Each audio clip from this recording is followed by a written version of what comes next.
요한복음 4장 13절에서부터 19절까지 한 절씩 교독하도록 하겠습니다.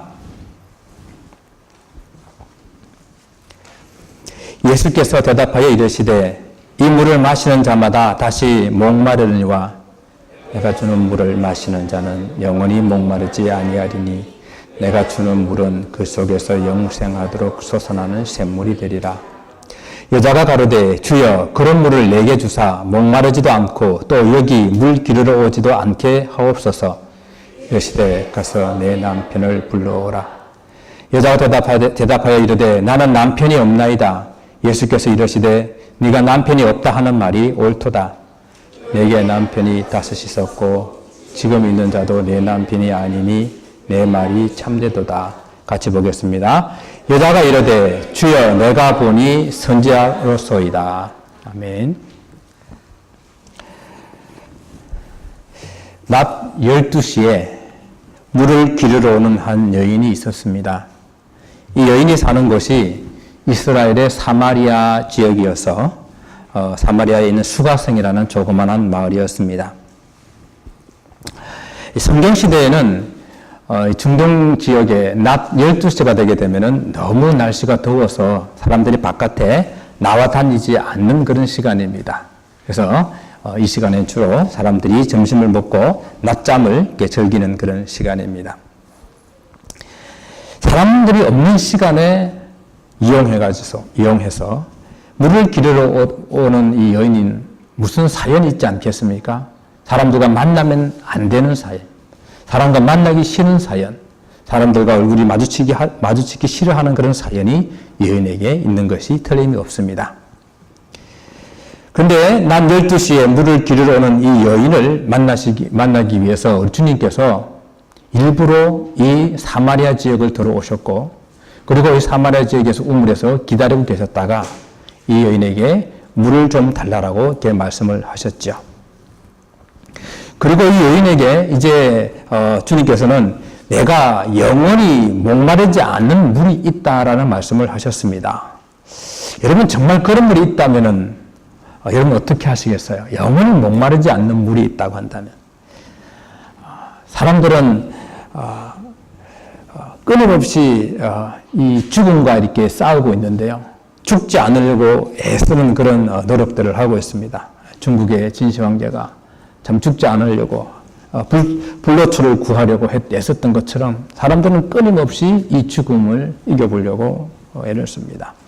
우리 여자분들은 시간은 되돌릴 수 없어도 피부는 되돌릴 수 있다 그래가지고 막 얼굴에 찍어 바르시고 집어넣으시고 이렇게 하시는데, 어쨌든 사람은 젊어지기 위해서 이 거꾸로 자기의 어떤 그 시간을 돌이키기 위해서 애쓰는 그런 모습들이 다 이 죽음과의 싸움이요, 자기 늙어져 가고 쇠퇴하고 있는 이 모습들과의 싸움이라고 볼 수가 있겠습니다. 정말 낮 12시에 햇빛이 쨍쨍 내리쬐는 이 시간에 사람들의 눈을 피하여 물을 기르러 온 이 여인, 정말 이 여인에게 그런 한 번 마시면은 영원히 목마르지 않는 그런 물이 있다고 한다면은, 정말 이 여인이 그런 물을 구할 수만 있다고 한다면은 이 여인은 그 인생의 고민의 그 문제를 해결할 수 있을 것입니다.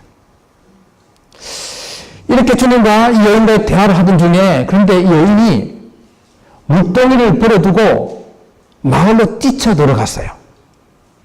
아니 그럼 이 여인이 주님과 대화하는 가운데에 그 물이 어디 있는지를 알았습니까? 물을 구한 거 아니에요, 이거? 생수를 구한 그런 모습으로 뛰어들어간 것 같습니다. 여인에게서 조금 전까지는 그가 익어와가지고 물을 기르러 가고 했던 그 물동이는 너무도 그에게는 소중한 그러한 물건이었습니다. 그런데 그 물동이를 이제는 버려두고 뛰어들어갔다고 그랬어요. 물동이 자체가 무슨 값비싼 그런 도자기라서 제가 이렇게 말씀드리는 것이 아니라, 물동이는 그 존재의 그 생존을 위해서 절대적으로 필요한 그 물을 기르기 위해서 가져온 것이기 때문에, 그 물을 길러야 살 수 있기 때문에 그 여인에게서는 중요한 물건이죠. 요즘처럼 수도꼭지 털기만 하면 물이 나오는 그런 시대가 아니라, 그 당시에는 먼 우물에 가서 물을 길러와야 2km 되는 그러한 먼 길을 가서 걸어서 물을 길러와야, 그리고 24m나 되는 깊은 우물에서 두레박을 내리고 물을 길러 올려야 물을 먹을 수 있는 그런 시대에 이 여인이 그 물동이를 버렸다고 하는 것은 어쩌면은 그 여인에게서는 가장 중요한 그 어떤 물건을 버렸다라고 우리가 이해할 수가 있겠습니다. 더욱 중요한 것은요, 그렇게도 그녀는 사람을 만나기를 두려워하고 싫어하고 피했던 바로 그 여인인데 그가 지금 동네로 뛰어들어갔다라는 것입니다. 무엇이 그러면은 이 여인으로 하여금 이렇게 변화되는 삶, 새롭게 변화하는 그런 모습들을 가지게 했는지를 우리가 한번 살펴보기를 원합니다. 오늘 여인에게 물을 좀 달라 하시던 이 주님께서 이제 당신은 두레박도 없는데 당신이 영원히 목마르지 않는 그 물을 가지고 있다라고 지금 말씀을 하고 계신 거예요.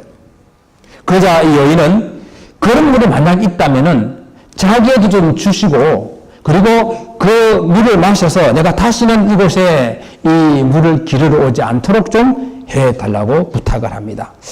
아마 지금까지는 이 여인이 이 예수님을 만났지만은 아직 절대적으로 신뢰한다든지 또 예수님에 대한 이 말에 대한 어떤 신빙성을 가지고 이렇게 대하는 것 같지는 않아요. 좀 빈정거리면서 진짜 물이 있으면 그 물 좀 나 좀 주시오라는 그런 투 같아요.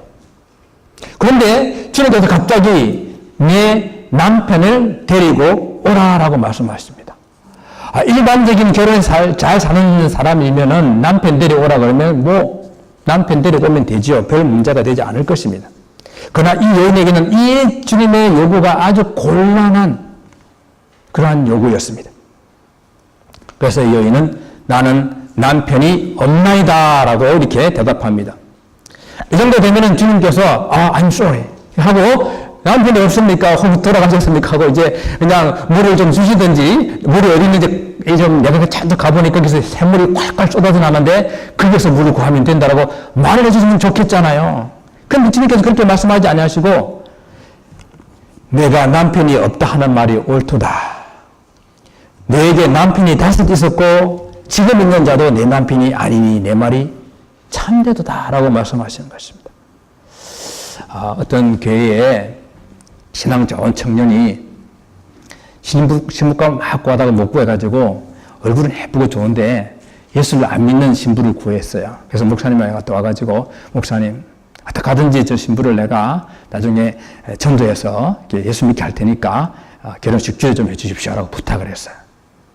목사님 마음에 보니까 보통 반대로 돼야 여자가 믿고 남자가 안 믿어야 믿을 확률이 많은데 반대가 되면 이게 좀 어렵거든요. 그래서 결혼식 주례 때 어떻게 하든지 주례 시간에 그냥 쇼부를 보자 해가지고 요한복음 3장 16절부터 22절까지 그 말씀을 딱 준비해가지고 설교를 합니다. 열심히 하나님의 영생에 설명하다가 이제 이 신부한테 안 믿으면 심판이 있겠다는 말을 하기 위해서 이제 요한복음 3장 18절을 한번 읽어보시오 하고 딱 펴가지고 딱 주었는데 목사님이 그냥 너무 바빠가지고 요한복음 4장 18절을 준 거예요. 그래서 읽어보니까 뭐라고 하는데 내게 남편이 다섯이 있었으니 지금 있는 자도 내 남편이 아니다. 내 말이 옳도다라는 그 말을 딱 읽은 거예요. 되게 당황스러웠겠죠. 그만큼이나 오늘 이 여인에게는 주님께서 남편을 데리고 오라는 이야기가 당황스러운 이야기였어요. 그런데 그것도 주님께서 내 남편이 다섯 있었고 지금 있는 자도 내 남편이 아니다라는 이 말을 들었을 때에 너무도 당황스러웠습니다. 정말 깜짝 놀랐을 거예요. 한 번도 만난 적이 없는 이 유대인이 어찌 나의 모든 과거와 지금 현재의 삶을 알고 있단 말인가.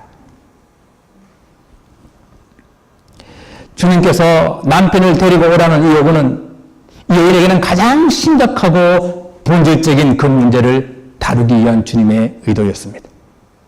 영원히 목마르지 않는 물을 마신다고 하는 것은 단순히 그냥 물을 마셔서 지금 이 갈증을 해결하는 그런 것의 문제가 아니라 이 여인이 궁극적으로 목말라 할 수밖에 없는 그 본질적인 문제, 그 문제가 해결되어야 된다는 이야기예요.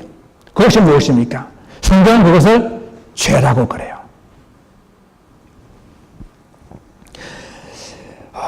이 죄라는 것은 벗어나려고 노력하고 발버둥 치도 그 사람을 오해하면서 끝까지 죄의 굴레 속에 갇혀서 제 안에 살게 하는 그런 속성들을 가지고 있는데 지금 이 여인의 모습이 그렇다는 거예요.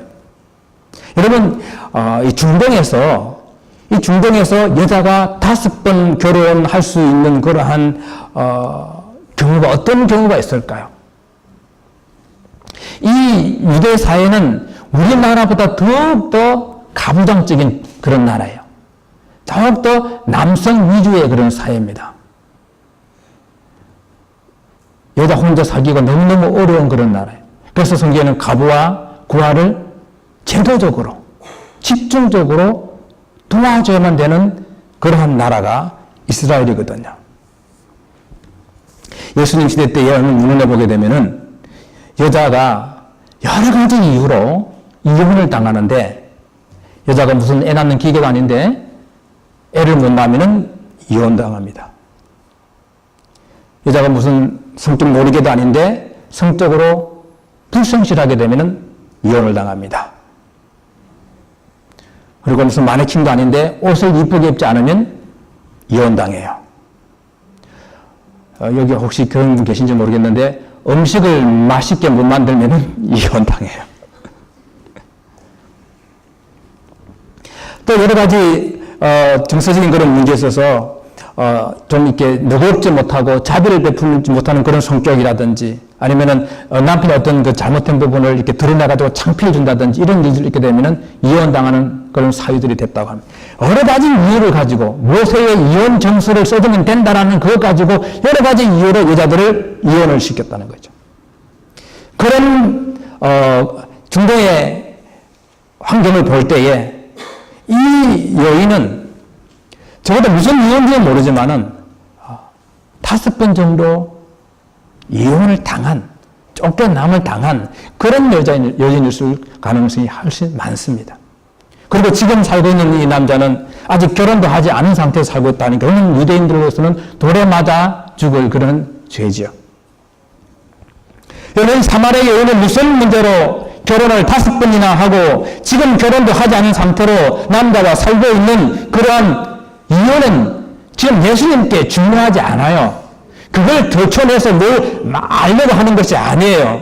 지금 주님께서는 사마리아 여인의 가장 그 깊은 상처, 그 아픔, 그리고 그 깊숙한 곳에 있는 그 죄의 문제를 다루시기를 원하시는 거예요. 그래서 자신이 연약한 존재임을, 자신이 죄를 지을 수밖에 없는 존재임을, 자신이 죄인임을 깨닫기를 원하시는 주님의 뜻이 여기 있다는 이야기입니다.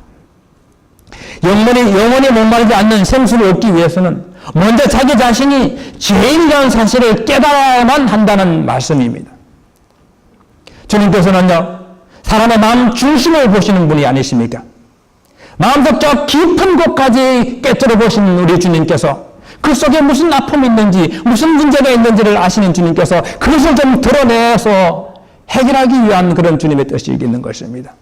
이 사마리아 여인은 정말 처음 보는 이 유대인이 자기의 모든 과거를 다 알고 있고 현재의 모습까지 알고 있자 그는 당신은 선지자로서이다라고 고백을 합니다.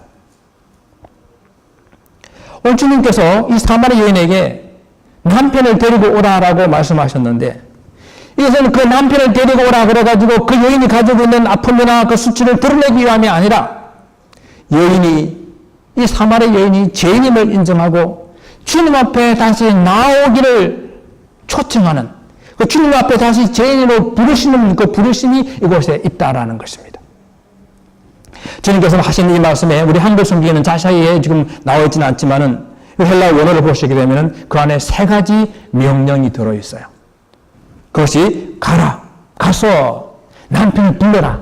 그리고 다시 내게로 돌아오라라는 그 말씀이 이 속에 들어있습니다. 먼저 가라라고 하는 것은요, 인생의 본질적인 그 문제로 들어가라는 말씀이에요.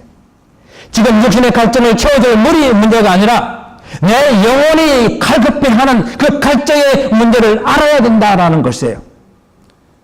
세상적인 것으로 아무리 채워도 채워지지 않는 우리 영혼의 빈 공간, 아무리 마셔도 해결되지 않는 내 영혼의 갈증, 그것이 무엇인지를 알아야 하니까 그 문제 속으로 들어가라는 말씀입니다.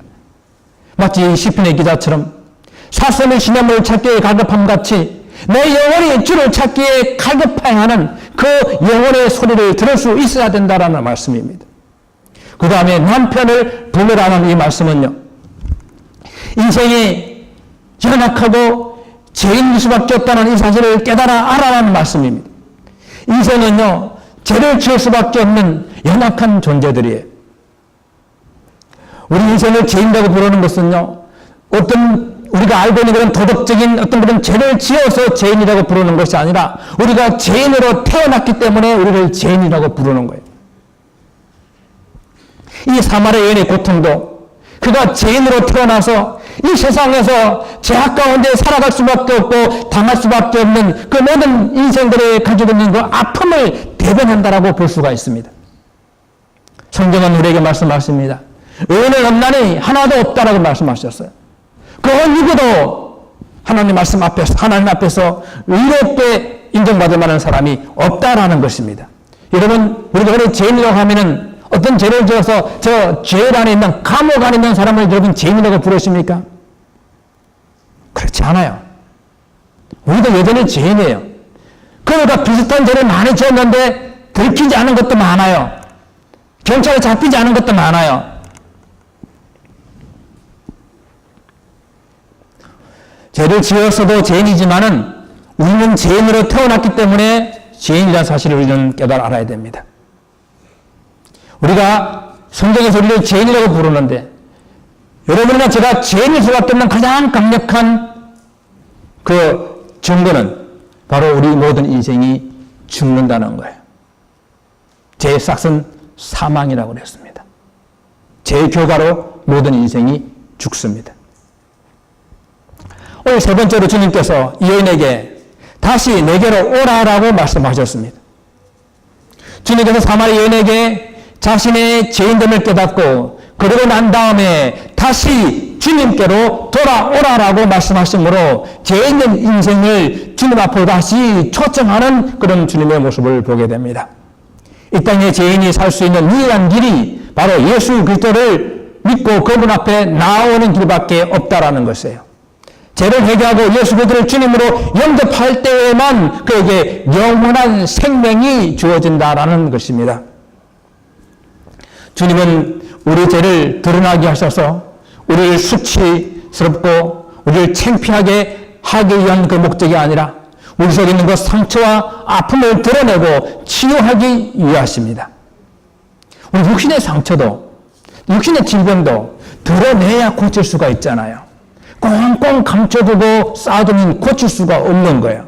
그와 마찬가지로 우리 영혼의 문제도 드러내야, 주님 앞에 드러내야 고칠 수가 있는 것입니다. 영적인 죄와 아픔은 주님 앞에 내어놓을 때에 진정한 용서와 치유를 받을 수 있다는 것입니다. 주님께서는 이 죄인임을 깨닫게 해주시고 그리고 죄를 용서할 수 있는 주님 앞에 나오도록 저와 여러분을 초청하셨고 지금도 초청하고 계십니다.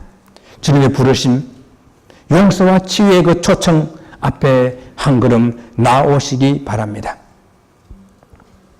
이 주님을 선지자로 고백했던 이 사마리아 여인은 그 마음속에 있는 문제 하나를 이렇게 끄집어냈어요. 사마리아 사람들은 자기들은 이 거리심산에 그곳에 자기들 성전이 있었고 그곳에서 예배를 해야 된다고 말하는데 유대인들은 저 예루살렘에서 예배를 해야 된다고 그럽니다. 어떤 것이 옳습니까? 라고 질문을 했어요. 여러분, 이 질문을 어떻게 생각하세요? 지금 사마리아 여인, 그것도 결혼을 5번 하고 지금 결혼하지 않는 남자와 살고 있는 이 사마리아 여인 하면은 여러분 그 여인을 어떤 여자로 생각하세요? 5번 소박을 당했던 아니면 정말 5번 남자를 갈아치웠던 이 여인은 불쌍하고 가련하고 세상적인 문제 속에 해결치 못해서 그 세상 속에 매여 사는 그런 인생일 수밖에 없습니다. 그래서 이 정도 한 여인이라고 한다면은 주님께서 이런 질문을 했을 때에 이런 대답을 하는 것이 아마 정상적일 거예요. 주님 됐고요. 그 물이 어디 있는지 좀 가르쳐 주세요. 나는 그 물만 있으면 돼요. 이 정도 이야기하면은 이 여인이 정당한 대답 같아요. 그런데 이 여인 속에 예배에 관한 고민이 있었어요. 이 여인의 마음속에도 신앙에 대한 갈급함이 있었다라는 거예요. 모든 사람은 제가 볼 때에 영적인 존재 같아요. 우리 인생들은 영적인 존재예요. 동물과 달라서. 가끔 포샵으로 고양이가 이렇게 기도하는 모습은 보았지만은 진짜 고양이 기도하는 거 봤어요? 개가 기도하는 거 봤습니까? 사람만 유일하게 신 앞에 나가서 기도를 합니다. 그가 신앙을 가졌든 아니 가졌든, 그가 다른 어떤 존재를 가졌든 아니면 무신론자이든 자기 나름대로 신앙이나 종교를 가지고 산다는 이야기입니다. 이 사람 속에 있는 이 영적인 고민, 저는 이것이 하나님께 주신 선물이라고 생각해요. 이 선물을 가지고 하나님께서 우리가 더욱더 하나님을 발견할 수 있도록, 하나님을 잘 믿도록 하기 위해서 우리에게 주신 선물이라는 거예요. 여러분 한번 보세요. 세상 어디를 가더라도 종교 없는 나라가 없어요. 종교 없는 곳이 한 곳도 없습니다. 그래서 나름대로 신앙을 다 가지고 있어요. 바로 이것이 하나님께서 사람들 마음에 두신 종교성이라고 하는 거예요. 종교성. 어떤 사람은 나는 전혀 종교를 믿지 않아, 신을 믿지 않는다라고 말하는 사람이 있어요. 그런데 자세히 보면요, 그 사람도 그 나름대로 신처럼 믿고 따르는 것이 있어요. 투자하는 것이 있어요. 떠받드는 것이 있어요. 그것이 어떤 사람은 가족일 수도 있고, 어떤 사람은 자녀일 수도 있고, 어떤 사람은 그것이 돈일 수도 있고, 쾌락일 수도 있고, 명예일 수도 있고, 그것을 쫓아 자기에게 종교가 되어서 살아가는 사람들입니다. 저는 개인적으로 오늘 이 자리에 초청되어 있는, 또 예배자와 함께 나와 있는 저 여러분들은 축복된 사람들이라고 생각합니다. 왜냐하면 이 사마리아 여인처럼 주님 앞에 초청을 받았기 때문입니다. 이 가운데 이미 예수님을 믿고 신앙생활을 하고 있는 성도님들도 우리는 날마다 좀 더 깊은, 좀 더 하나님께서 원하시는, 하나님과 가까이 그 예배자의 자리로 우리를 늘 초청하고 계신다는 거예요. 혹 이 자리에 아직 예수님을 잘 몰라서 믿지 못하는 그런 분들이 있다고 한다면 이 자리는 바로 구원의 자리로 초청받으신 것입니다. 주님께서 여인에게 다시 내게로 오라라고 하신 말씀을 우리는 기억을 해야 됩니다. 자신의 죄인됨을 깨닫고 나서 그 죄의 문제를 해결할 수 있는 길은 다시 주님 앞에 오는 길밖에 없다라는 이야기예요.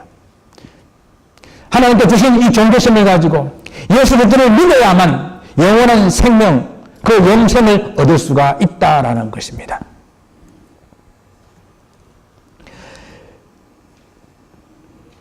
이것이 하나님께서 허락하신 유일한 생명을, 영원한 생명을 얻는 그 길이 됩니다.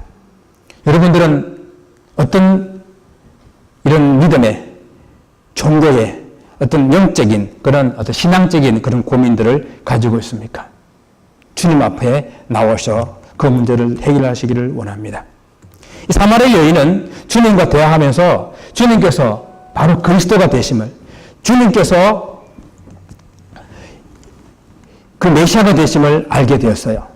이 사마리아 여인이 그리스도께서 이제 만약에 자기가 가지고 있는 그런 그 고민을, 영적인 고민을, 신앙적인 그런 고민을, 내가 알기로는 그리스도께서 만약 오시게 되면은 이 문제를 다 해결해 주실 것입니다라는 것을 그런 확신을 가지고 있었어요. 그래서 그가 이런 주님과의 대화 속에 그리스도께서 오시면 이 문제가 해결될 겁니다라고 말했을 때에 오늘 우리 주님께서는 26절에 이렇게 말씀하십니다. 예수께서 이르시되 네가 말하는 내가 바로 그로다. 주님께서 바로 그리스도이심을 그 여인에게 말씀해 주셨습니다. 사마리아 여인이 주님을 바로 오늘 이 시간에 인격적으로 만나는 그런 시간들이 되었다라는 것입니다. 처음에는 예수님이 자기에게 그냥 물이나 얻어 먹으려고 하는 그런 유대인인 줄 알았어요. 그 다음에는 어디 생수가 있다라고 좀 이렇게 사기치는 사람인 줄 알았어요. 그 다음에는 보니까 자기가 어떤 과거를 알아맞히고 현대를 알아맞히고 보니까 어떤 성경자인 줄 알았습니다. 그런데 이제는 이 사마리아 여인이 이분이 바로 영원한 생명을 주실 수 있는 메시아가 된다는 사실을 그가 깨달아 알았던 거예요.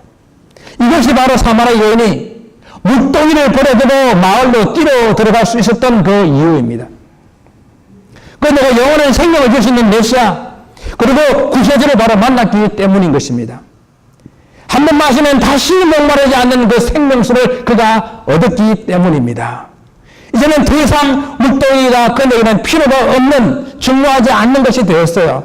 그래서 이제는 더 이상 낮 시간에 사람들의 그 얼굴을 피해서 이 물을 기르러 오지 않아도 되었기 때문에 그는 물동이를 과감하게 버려두고 그는 마을로 뛰어 들어갔습니다. 내가 메시아를 만났다.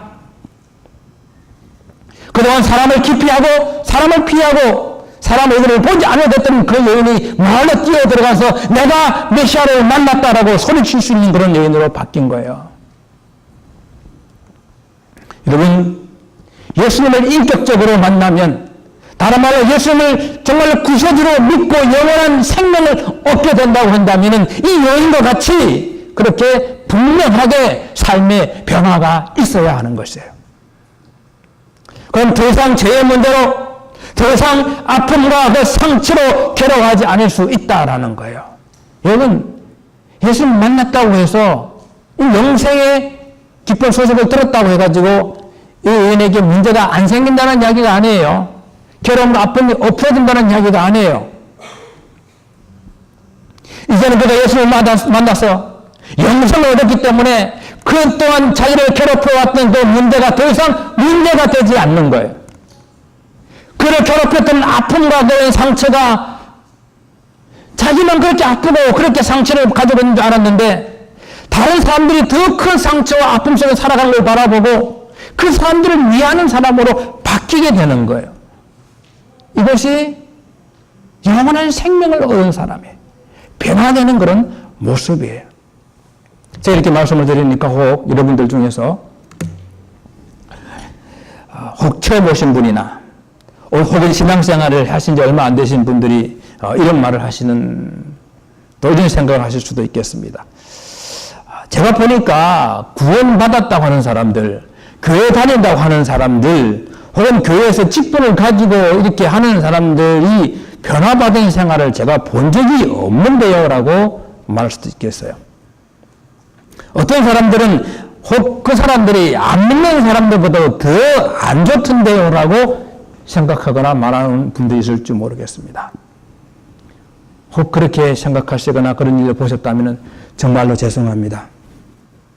정말로 죄송합니다.